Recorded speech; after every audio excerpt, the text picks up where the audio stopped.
aujourd'hui, nous allons sortir de Mont-de-Marsan et je vais vous emmener sur la commune de Boug, qui comporte quand même plusieurs sites d'un intérêt historique tout à fait remarquable. Et nous allons commencer aujourd'hui par le site de Castet, qui fait partie du parc naturel urbain, justement au titre de son intérêt historique. Alors, ce parc naturel urbain est installé donc sur un plateau rocheux qui est longé par le Midou et le Ludon. Alors le Ludon donc au sud et le Midou au nord, qui délimite cet éperon dont le dénivelé est quand même relativement important, une bonne trentaine de mètres sur la partie ouest qui est près du confluent. Donc l'éperon a été habité durant la préhistoire, peut-être pas l'Antiquité, disons gallo-romaine, parce que là on n'a rien, pratiquement rien, mais en tout cas ensuite au Moyen-Âge, et puis ensuite de loin en loin, donc il y a encore aujourd'hui d'ailleurs une ou deux maisons sur l'ensemble du plateau qui abritent également des sangliers. Le plateau de Castet présente donc plusieurs intérêts.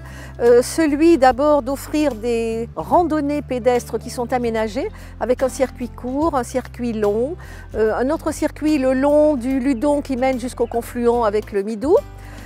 Il présente également une grande variété de paysages que l'on peut voir au fur et à mesure que l'on avance, car il y a des panneaux qui expliquent très bien l'ensemble de ces étapes des randonnées. Et puis l'intérêt historique évidemment qui est extrêmêmement important, nous allons le voir maintenant. Nous voici à l'entrée du plateau de Castet.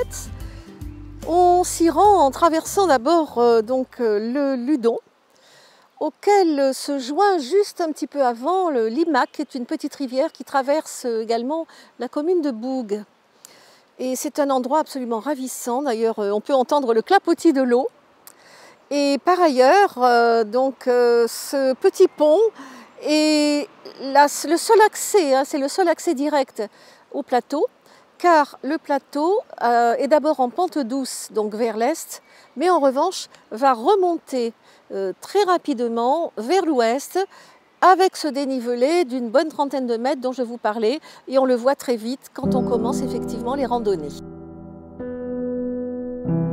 Nous faisons une petite halte à la fontaine du Curé, la source du Curé, comme l'indique la pancarte qui est située donc derrière moi.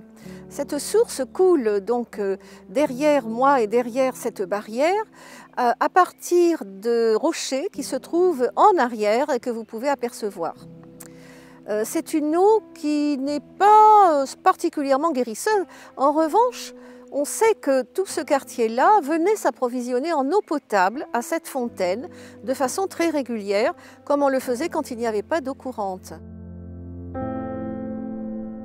Alors, une autre étape, c'est celle de la motte, enfin des mottes, parce qu'en fait, nous voyons essentiellement la grande motte qui se trouve derrière moi et qui a été aménagée avec un escalier en bois.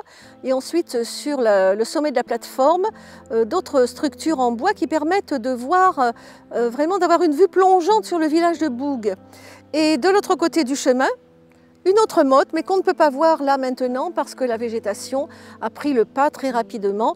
C'est quand même davantage visible en hiver. Quel était le but? Eh bien, les mottes, ce sont des demeures seigneuriales, ou plus exactement des points défensifs en terre qui ont été construits d'une manière quand même relativement organisée et qui ici ont sans doute servi de tour de guet.